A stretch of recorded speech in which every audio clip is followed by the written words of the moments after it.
pero justo lo que me llama la atención es hablando de cocineros. Y todo el rato, en algún momento ha sido cocineros y cocineras o jefes. Quiero decir, que luego los chocos y los cocineros, pero las mujeres que han trabajado en la cocina, es que siempre somos como invisibles. Aquí mismo somos mogollón de una mayoría de mujeres, que se supone que si vamos a innovar, vamos a hacer algo que son muchos nosotros. Entonces en toda la charla no ha habido, o al menos yo a mí no, que estoy un poco atenta, a la parte de mujer. Y me gustaría saber en el centro qué porcentaje tenéis hombres y mujeres en las matriculaciones. De todas formas, al comienzo, señor Aitor, lo que ha dicho es que, viendo una mayoría de mujeres, no iríamos a pensar que aquí se iba a hablar de cocina. A mí también me hace, ¿No? Claro, hablando de innovación, ¿no? Diciendo, el tener prejuicios. Mujeres hemos tenido para ver la cocina. La María Alfaros era mujer. Los prejuicios.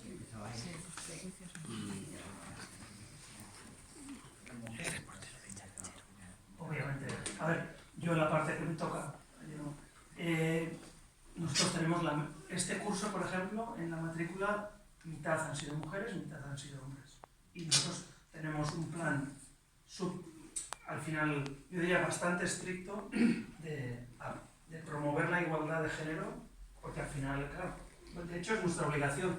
Si recibimos estudiantes masculinos, pero estudiantes femeninas, hacer que su desarrollo profesional pueda ser tan pleno como los hombres, ¿no? Y en esto estamos muy sensibilizados. Otra cosa es que yo he utilizado el plural masculino queriendo abarcar todo, y no he puesto ni fotos, he puesto algunas fotos de hombres porque son los cocineros profesionales reconocidos, ¿no? Pero evidentemente hay muchísimos casos, bueno, hay muchísimas mujeres profesionales cocineras que han sido importantísimas en la historia de la cocina vasca. Bueno, sí, seguramente menos visibles que los cocineros, que son los que hoy en día se ven. Pero sí, sin duda, sin duda. Nosotros, al final, como un centro que quiere ser como una referencia también, tenemos que hacer un trabajo importante de sensibilización del sector, sin duda. Sí, bueno, yo creo que lo que tú has estado explicando es un poco para hacernos una idea de lo que puede ser un centro creativo, más o menos. Pero lo que realmente entiendo lo que se hace aquí es, o se va a hacer, es hablar de Sasoico. Entonces, ¿qué es Sasoico? ¿Cuáles son sus objetivos? Y sobre todo, ¿en qué se diferencia de cosas que ya existen, ¿no? Los talleres de la BBK, los CEPAS, la Universidad para Adultos, en fin. ¿Qué acerca o qué Sasoico qué aporta en esto que ya existe y qué nos va a nosotros a poder aportar o ilusionar para que podamos crear un centro plural? Esto es tan importante. Ahora os va a contar eso. Yo te puedo decir que nosotros, por ejemplo, tuvimos, cuando empezamos, te puedo contar lo mío, ahora lo habla de Sasoico, muchísimas críticas cuando empezamos con este proyecto, ¿no? Dices, ¿pero a dónde van? ¿Estos a dónde van? ¿Qué aporta esto a las escuelas de hostelería? Si ya tenemos escuelas de hostelería en Vizcaya, en Guipúzcoa, en Álava, en Navarra, en La Rioja, en Cantabria. Entonces, sí es verdad que, bueno, nosotros teníamos claro que queríamos hacer algo diferente que no se había hecho antes. Y teniendo eso claro, ¿y por qué queríamos? Porque creíamos que podíamos aportar a la gastronomía algo diferente. Y bueno, yo cuando me han contado Sasoico, pues creo que va un poco por ahí. Pero si sirve de referencia de porque esto del Basque Culinary, pero ¿por qué nos interesa a nosotros esto, no? Yo diría, creo que es una referencia de cómo plantearse, dices, oye, hay algo nuevo que podemos aportar, algo que podemos hacer diferente, algo que pueda crear una nueva realidad. Bueno, eso es lo que hemos hecho nosotros en este proyecto. Y ahora de Sasoico, ¿Los objetivos originales eran estos simplemente o había también un objetivo de negocio detrás, una escuela, digamos, para conseguir, digamos, nuevos cocineros para sus restaurantes? Te quiero decir, porque claramente este tipo de cocina no va dirigido a todos los mortales, ¿eh? Hay que tener una capacidad económica bastante fuerte como para que te puedas ir un día puedes probar, pero... Bueno, yo te diría, hay varias cosas, ¿no? Una, cuando esto fue un proyecto que se gestó entre mucha gente, también esto es interesante, ¿no? Es decir, al final estaba la universidad, estaban los cocineros, había instituciones públicas, y lo que sí se vio claro es que nosotros somos una fundación, y que había que crear algo para el futuro, ¿no? En términos de formar nuevos profesionales, investigar, y que era un proyecto, así como otros sectores tienen centros estratégicos, pues que la gastronomía lo necesitaba. Y el objetivo nuestro es ser sostenibles. Aquí es una entidad sin ánimo de lucro, no hay un accionista que esté buscando un dividendo. No hablo de lo que es o lo que puede llegar a ser, sino si el inicio de todo esto era realmente o era otro distinto. No, se quería crear un proyecto de futuro. Se veía que los grandes cocineros, que era la referencia de la cocina vasca, se iban a hacer mayores y que hacía falta esa herencia, ese legado, pues depositarlo en algún sitio y hacerlo crecer, ¿no? Obviamente no teníamos ni idea de que íbamos a acabar haciendo todo esto lo que hemos hecho hasta ahora, porque eso también es otra lección. Nosotros no teníamos un plan estratégico donde estaba todo previsto, sino teníamos claro hacia dónde queríamos ir, pero luego hemos ido construyendo sobre la marcha, ¿no? Y seguramente hace 15 años o 12 años cuando empezamos, sí estábamos muy influenciados por un tipo de cocina que era más de élite. Hoy en día ya te digo yo que lo que enseñamos ahí no es cocina de élite. Al final de ahí salen profesionales que van a trabajar en todo tipo de restaurantes, en la industria alimentaria, en eventos, en comunicación, en investigación, porque hoy en día pienso que lo que hace 15 años por gastronomía hubiéramos entendido restaurantes estrellas Michelin. Hoy en día es algo mucho más amplio y esa amplitud es la que nosotros queremos desarrollar. ¿Hay nota de corte para entrar en la universidad esta? ¿Hay que hacer selectividad? Hay gente que se queda fuera, pero no por la nota, sino, como decía antes, nosotros seleccionamos por idiomas, el expediente académico y motivación, aptitudes. Es decir, nosotros nos entrevistamos con cada uno de los candidatos y buscamos gente que de verdad tenga motivación por estudiar. Me suelen llamar muchas veces, pues ya sabéis, uno intenta, oye, que tengo un sobrino, que tal, digo, mira, si de verdad tiene motivación por estudiar aquí, que no se preocupe, ya va a entrar.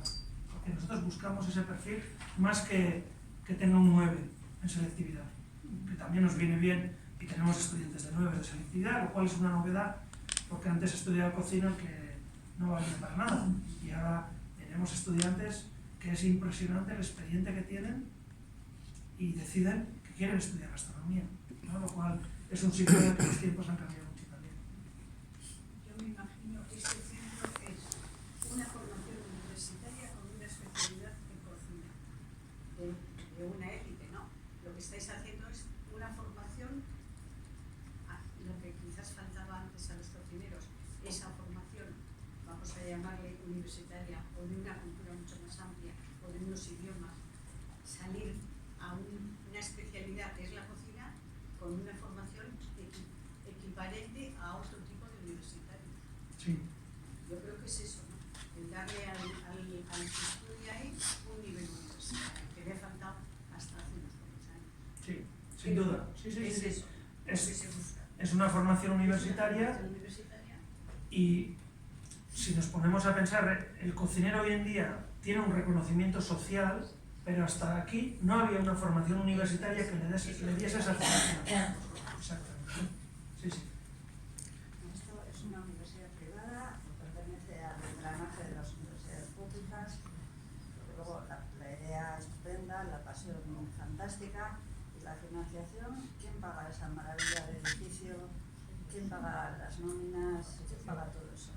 Bueno, primero es una fundación, por tanto, como decía, no tiene un ánimo de lucro en el sentido de que no hay un accionista que esté esperando nada, sino es una fundación.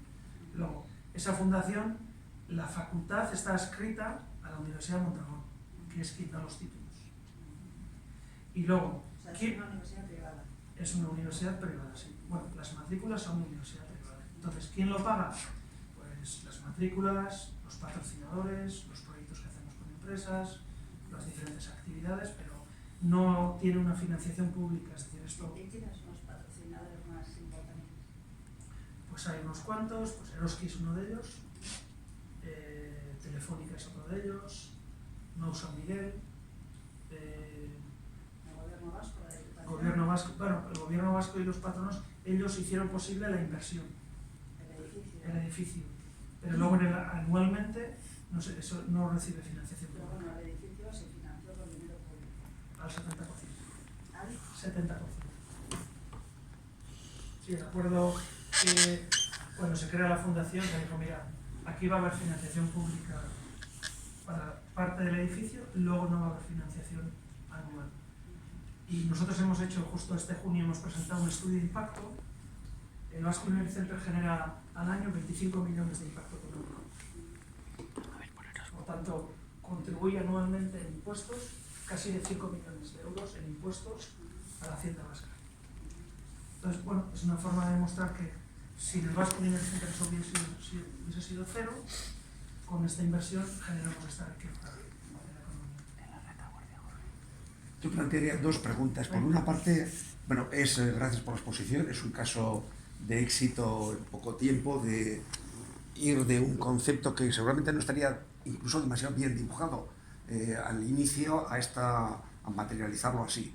Las preguntas serían, tiene un gran mérito el haber logrado que haya un doctorado con los estándares. Yo como profesor universitario jubilado, que tampoco estuve muchos años al principio, eso me parece un gran mérito, pero aún más mérito sería que esa innovación de un centro diferente lograse, de alguna manera, trasladarse al resto de la institución universitaria, de universidades públicas y no públicas, de universidades vascas. Será un poco complicado. Y me parece que ideas como planteaban al principio de cómo se aprende también de las amamas, de las mujeres que cocinan, porque es un tipo de aprendizaje que tiene también una, digamos, ciencia popular. Yo soy de ciencias, pero también hay una ciencia y una medicina popular. Entonces, ¿creéis que de alguna manera a veces también las universidades, con todas las inercias que tienen, con universidades centenarias, están aprendiendo también algo del Basque Culinary Center? Y luego otra pregunta sería, para verlo más de cerca, porque aquí tenemos que hacer que cada diálogo concluya en algún proyecto concreto. ¿Cómo podemos visitarlo? Porque yo creo que aquí más de uno querremos hacer una visita específica para verla por dentro. No lo podéis tener más fácil. Bien, pero queda comprometido si es posible. Queda comprometido. Nos coge el teléfono, te fijo. Bien. No lo podéis tener más fácil, no, en serio, no. Organicemos. Y enhorabuena porque es un éxito, y yo creo que cuando el grupo Tractor lo analizó, nos parece un caso cercano, sorprendente, relevante internacionalmente, de haber llevado a cabo algo que parecía difícil y que muchos todavía, yo creo que hay que conocerlo desde dentro para creérselo del todo. Y yo admito cierto desconocimiento, y eso que me gusta la gastronomía. Aunque no... En estos máster que organizáis, admitís estudiantes de otras facultades, de otras disciplinas. Sí. Depende del máster, pero sí.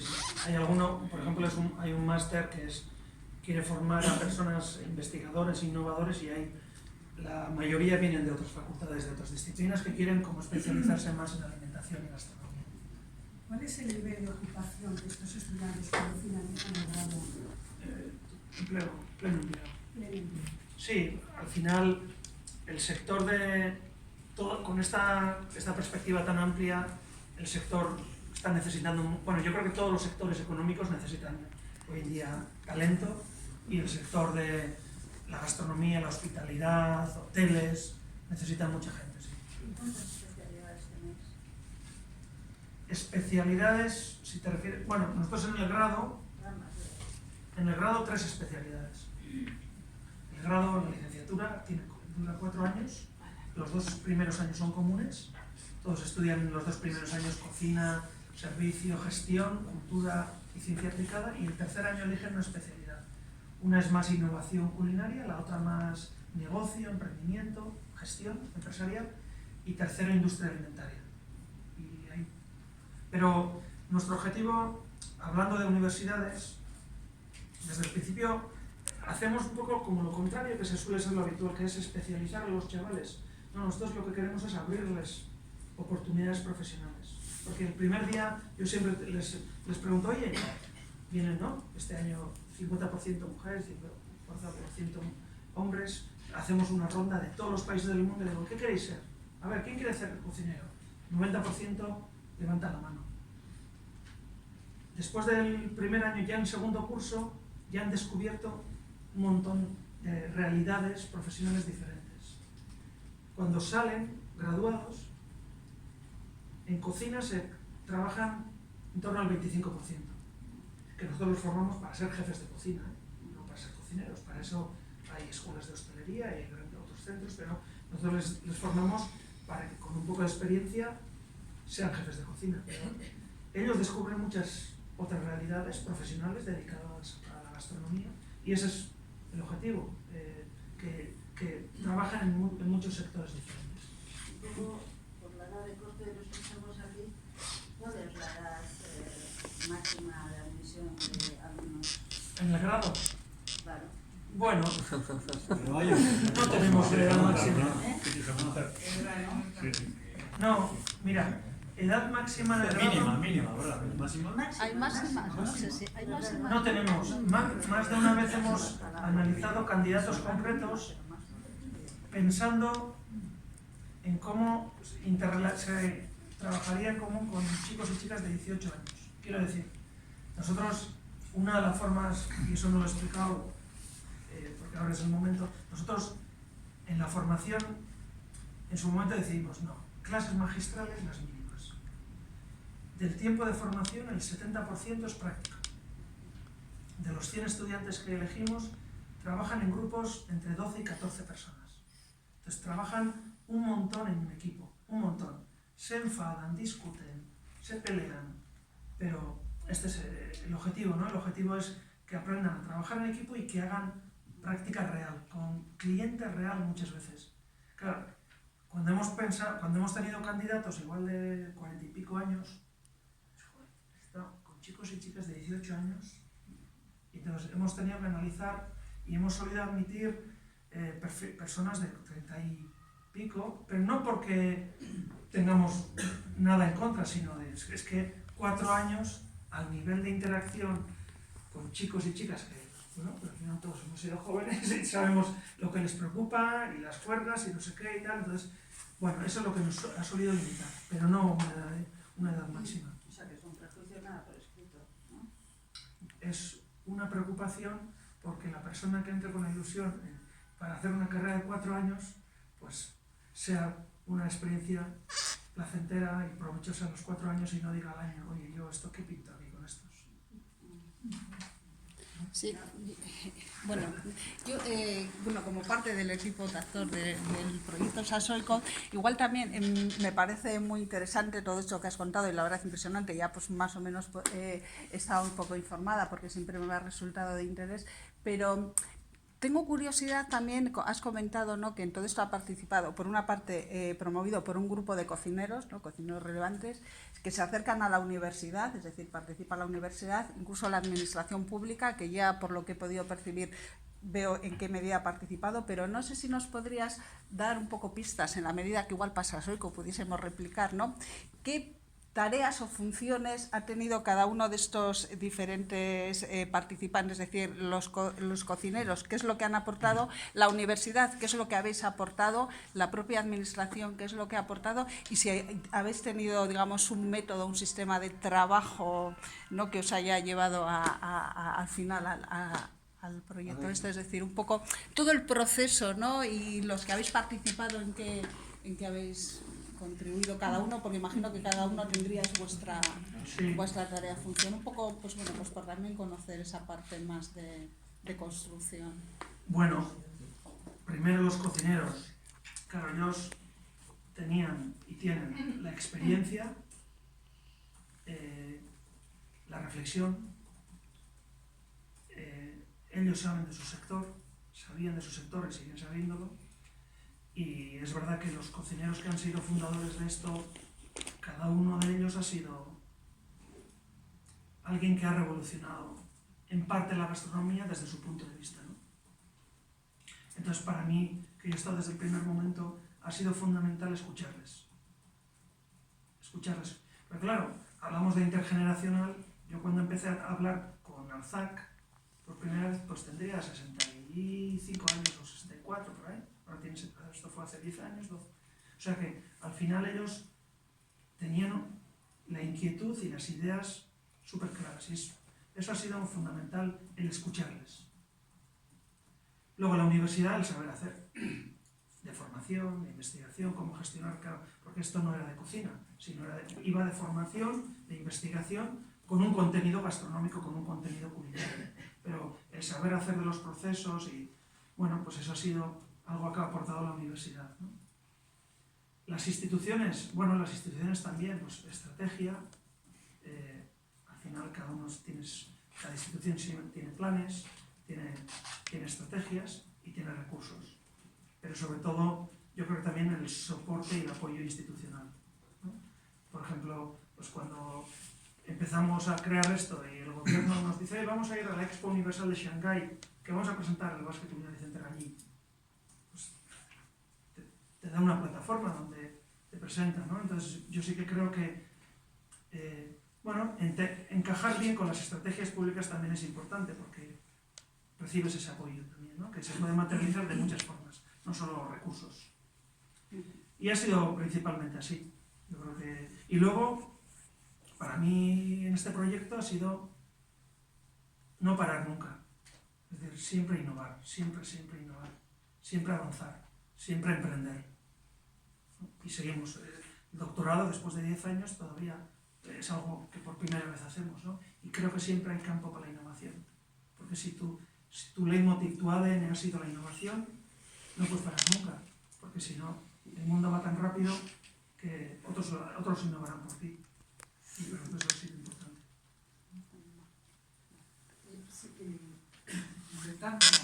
Intentando llegar a la razón inicial por la que hoy se ha hasta aquí, que es modelo de innovación y vocación de Casa Sueco de convertirse en un programa innovador, ¿no?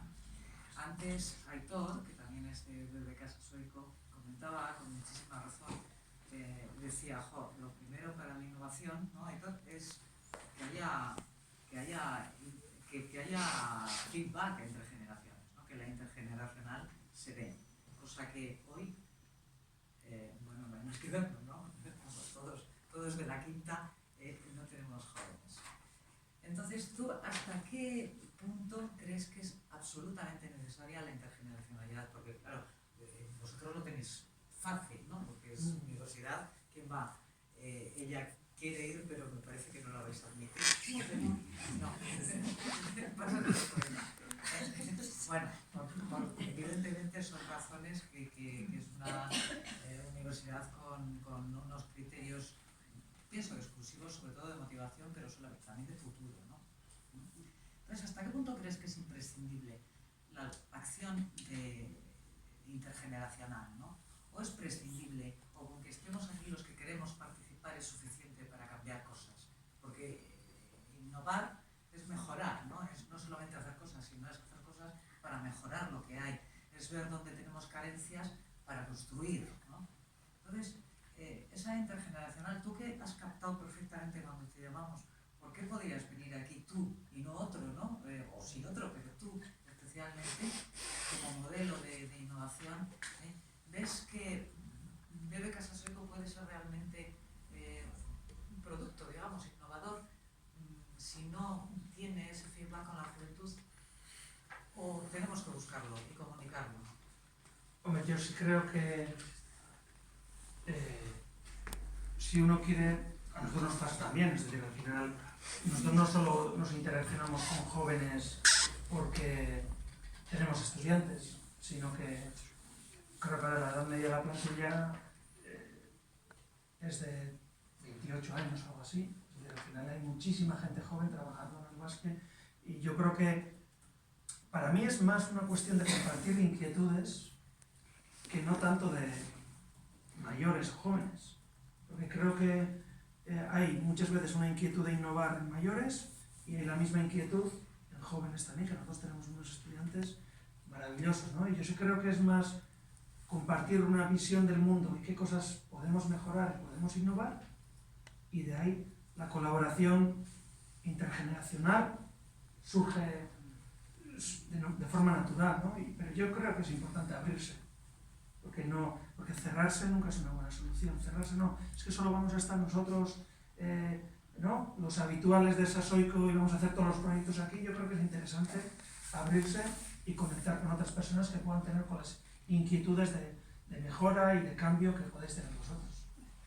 Y yo creo que nosotros también, al final, pues eso es interesante, ¿no? Esa generación, esas ganas que tienen los jóvenes también, como integrarlas en los procesos.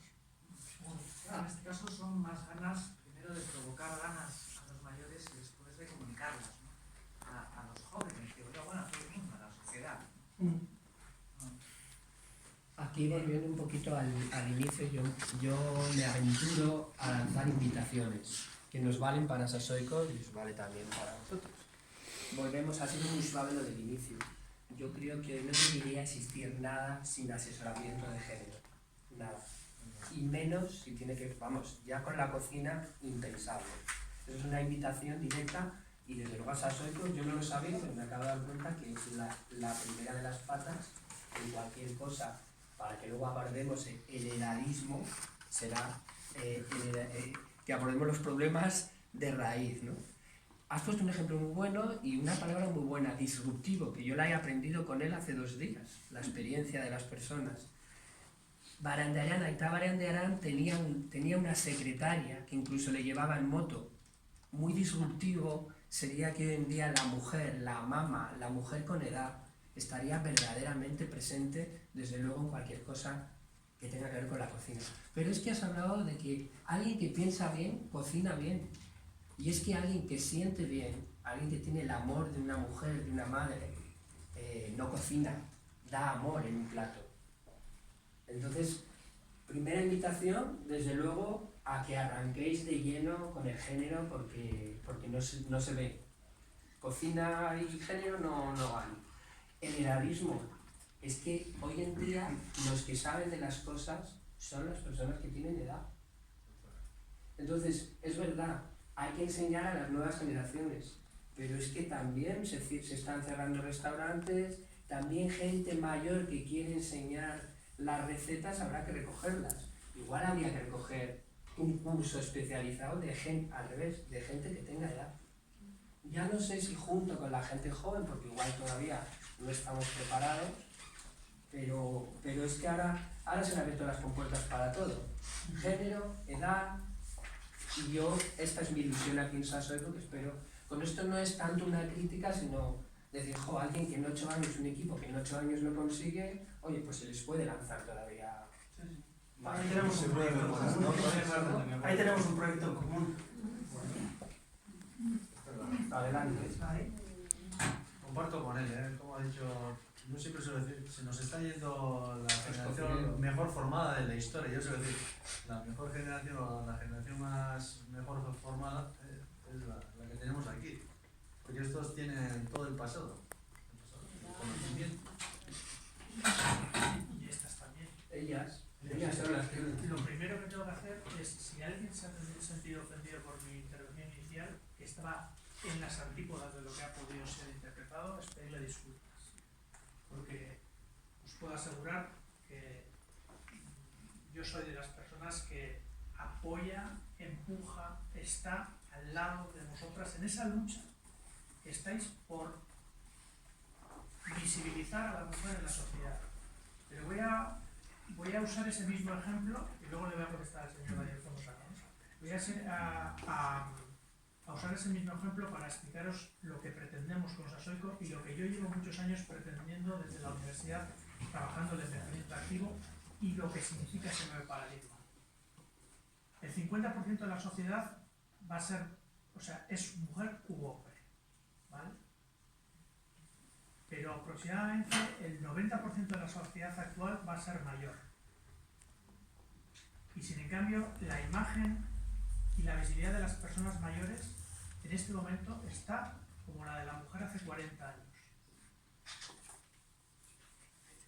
Entonces, si que a mí me hayáis tirado de las orejas sirve para que yo os pueda ahora decir que tiremos de las orejas a la sociedad para que cambie también esa imagen que hay sobre las personas mayores y el valor que tienen, igual así hablamos el mismo idioma, las dos partes, que eso es lo que quiere Sasoico.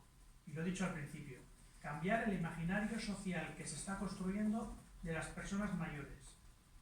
Porque hace 40 años casi no había personas mayores. Y las que había no tenían ocio. Dejaban de trabajar para casi al unos años fallecer. Luego empezó a haber un ocio a partir de los años 80. Ese ocio era el que ahora está hegemónico en la imagen social de las personas mayores.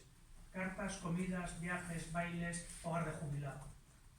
Luego hay una pequeña parte, un reducto de gente que hace voluntariado inserto en las organizaciones sociales normalizadas, ¿no?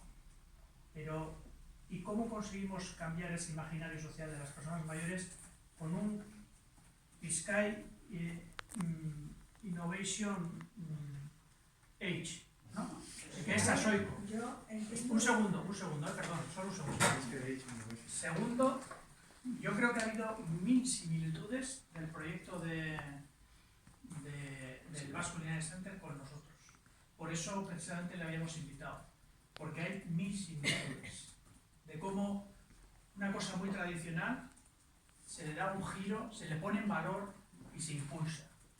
Luego habrá gente que lo pueda interpretar como una élite o como unos pocos que pueden, pero al final no nos equivoquemos, lo que se estaba haciendo es actualizar al siglo XXI cosas que ya se venían haciendo y poniéndolas en valor, innovar todavía más en lo que se podía.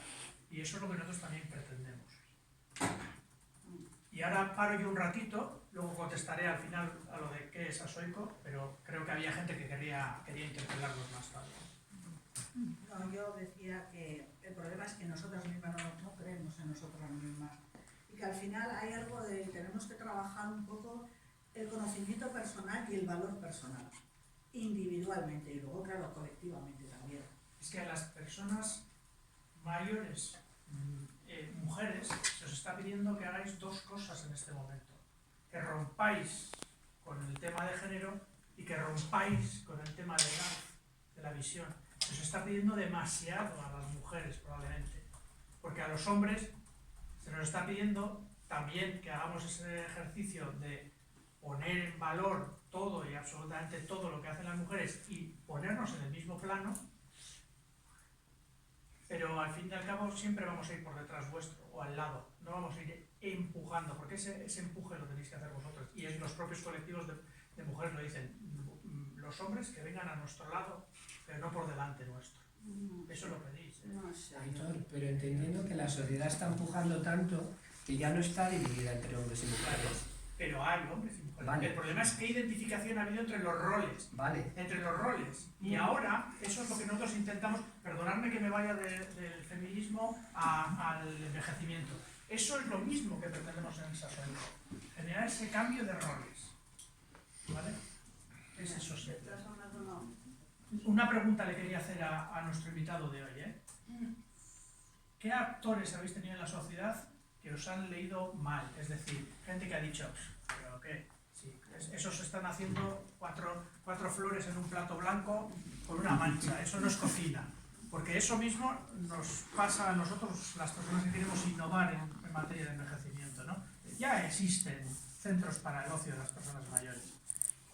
¿Cómo conseguisteis romper esa relación, ¿no? Con el plato de alubias de casa de Amuma y de Ama a algo nuevo? Bueno, eso lo han hecho cocineros y cocineras durante muchos años. No, vosotros lo habréis oído hablar, ¿no? Mucho plato y poca sustancia.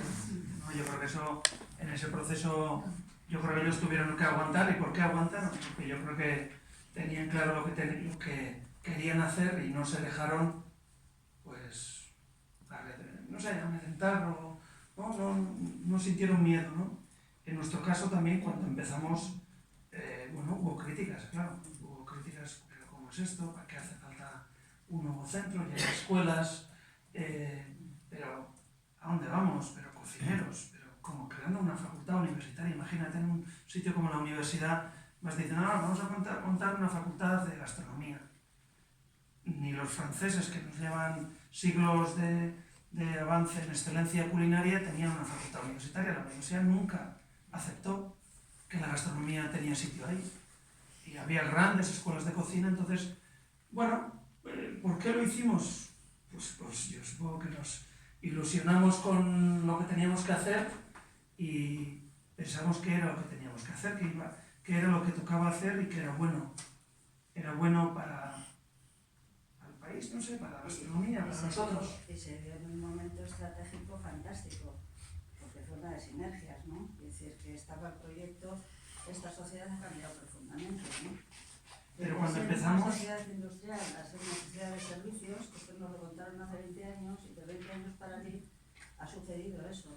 Entonces fue una buena idea planteada por gente con muchísimo prestigio y con mucha fuerza específica. Estás hablando de los grandes de la cocina, los políticos de turno, los que estuvieron, que pusieron la oreja y se hicieron receptores de una buena idea, y ahí estáis. Bueno, pero te diría que cuando empezamos, hace 12 años, era el momento más álgido de la crisis económica. Y te puedo decir que el euro que se invirtió en esos ladrillos, que ahora aporta eso que hemos dicho, se criticó por qué en gastronomía y por qué no en mil cosas más que tienen necesidad, ¿no? Cualquier buena idea que se plantea, es decir, hay una circunstancia humana que se llama la resistencia al cambio. Siempre está la resistencia al cambio. Tú pones una buena idea por delante, que habrá alguien que la critique o bien como resistencia al cambio o por envidia cochina. Esto siempre se da, ¿no? Una buena idea con éxito, siempre habrá quien diga, oh, no sé qué, ¿no? Eso es humano. Y siempre hay una resistencia al cambio. Y siempre hay huellas de la memoria que son muy difíciles de quitárnoslas. Y por otra parte, generalizar, pues no es muy justo, ¿no? Porque habrá gente que desde luego no tenga confianza en sí misma y gente que tiene perfectamente confianza en quién es, lo que hace y a dónde va. Hay de todo, como en botica, digo yo, ¿no? Esto es así. Bueno, yo creo que uno de los grandes peligros... El envejecimiento es que mi madre iba a bailar a gusto, porque mi madre era una niña de la guerra y no tuvo formación. Aquella, como trabajó tanto y era tan buena cocinera, a mí me pudo dar estudios. Y yo tengo una licenciatura. Y desde luego mi envejecimiento no tiene nada que ver con el de mi madre. A mí no se me ocurre ir al Garden a bailar, por ejemplo. Pero sí se me ocurre, sí se me puede ocurrir que de repente tengo tiempo libre y digo, oye, mira, este sitio es tan estupendo porque yo soy cocinera. Es decir, no soy cocinera. Me gano la vida con la cocina. Entonces digo, ¿y por qué no? O sea, ¿por qué no voy a ser una opción para este centro?